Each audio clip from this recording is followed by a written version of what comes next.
ஏன் தமிழ்நாட்டில் சில்க்ன்ற வார்த்தை ஒரு ஆபாசமான வார்த்தையா பார்க்கப்படுது? ஒரு வறுமையில இருக்க சாதாரண பொண்ணு ஒரு படம் நடிக்கணும்னு நினைக்கிறாங்க.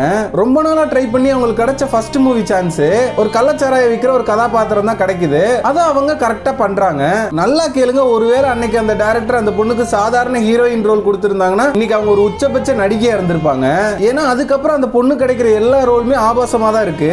ஏதாவது ஒரு ஐட்டம் சாங் இல்லைன்னா அவங்க ரொம்ப தவறான பொண்ணு அந்த மாதிரி கேரக்டருக்கு தான் எடுக்கிறாங்க.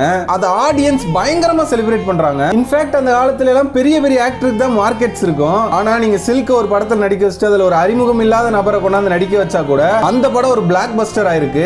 அதனால அப்ப இருந்த பெரிய பெரிய ஆக்டர்ஸ் எல்லாருமே அவங்க படத்துல ஒரு சின்ன ஐட்டம் சாங்ஸ்க்காக சில்க யூஸ் பண்ணிப்பாங்க. அந்த திரையில சில்க் சுமிதா பார்த்துட்டாலே தனியா கரவசங்கள் சவுண்ட் எல்லாம் அப்படி கேட்க ஆரம்பிக்குது. எல்லா ப்ரொடியூசர்ஸும் கால் சீட்டுக்காக லைன்ல நிக்கிறாங்க. ஆனா அவங்களுக்கு இந்த மாதிரி ஆபாசமான ஹீரோயின் ஆகணும்னு ஆசை இல்ல, ஒரு சாதாரண ஹீரோயின் ஆகணும் தான் ஆசை. ஆனா இந்த இண்டஸ்ட்ரி அவங்களை ஆபாசமா தான் ஏத்துக்குது. மக்களும் அப்படிதான் அவங்களை ஏத்துக்கிறாங்கன்றனால வேற வழியே இல்லாம அந்த ரோல் பண்ண ஆரம்பிக்கிறாங்க. இவங்க ஒரு ஆபாச நடிகை அப்படின்ற மாதிரி ஒரு பேர் இருக்கனால யார்கிட்டயுமே வந்து அதிகமா பேசி பழக மாட்டாங்க. யாரு கூடயாவது நெருங்கி பழகுனா நம்மள பாலியல் ரீதியா துன்புறுத்துவாங்கன்னு நினைச்சிட்டு எல்லார்கிட்ட இருந்து தள்ளி அவங்களோட ஃப்ரெண்ட் சர்க்கிள் ரொம்ப சின்னதா தான் வச்சிருந்தாங்க.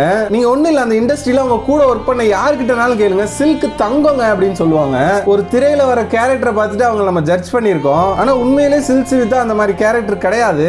அவங்க அந்த மாதிரி ப்ரொஜெக்ட் செய்யப்படுறாங்க. அவங்களோட இறப்பு இன்னைக்கும் பெரிய மர்மமா தான் இருக்கு. யாராச்சும் இந்த சினி ஃபீல்டுக்குள்ள வரணும்னு நினைச்சாலும் இந்த மாதிரி கேரக்டர்ஸ் கொடுத்தா பண்ணாதீங்க. நல்ல நல்ல ரோலா சூஸ் பண்ணி பண்ணுங்க.